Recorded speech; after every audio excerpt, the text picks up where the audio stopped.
Alright guys, so this is the second video of my exercise tutorial series, and today we're going over the overhead press, alright? Of course, the standing press.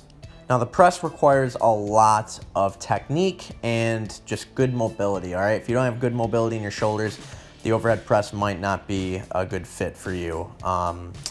Now there are a number of things that you need to think about when doing the press. First off, when you're taking it off the JPEGs, you want the bar to be about sternum level, about the same exact height as if you were doing a squat.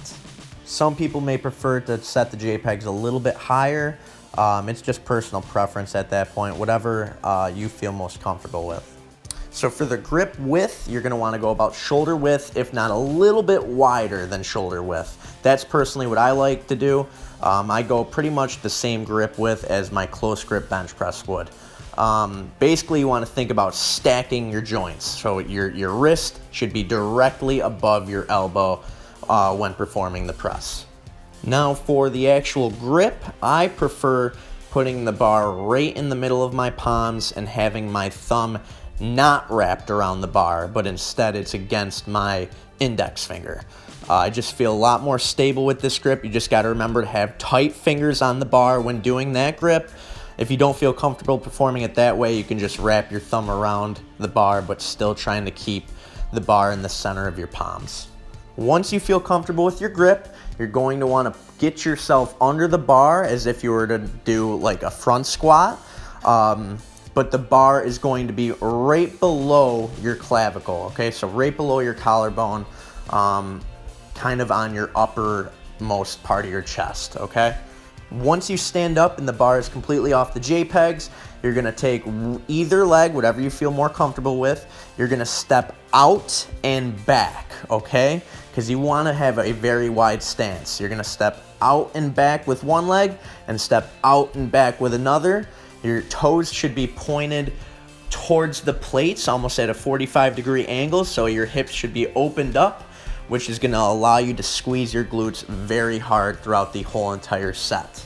Once you find your natural stance, which is gonna be at least shoulder width apart, you're going to immediately squeeze and engage your glutes, which is basically gonna bring your pelvis forward, and it's gonna allow you to lean back without arching your lower back. So basically, squeeze your glutes forward, which will allow you to lean back, and it will allow you to have a good straight bar path with the barbell.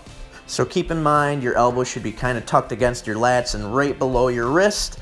Now once you drive your elbows straight up, once that bar gets above your head, you're gonna think about punching your head through and flaring your elbows outward slightly, just like how you would flare your elbows out on the lockout of a bench press, okay? Once you lock out, you should be thinking about elevating and basically shrugging your shoulders up to engage your serratus anterior muscles and your upper traps. As you come down with the bar, you should be inhaling and taking a deep belly breath.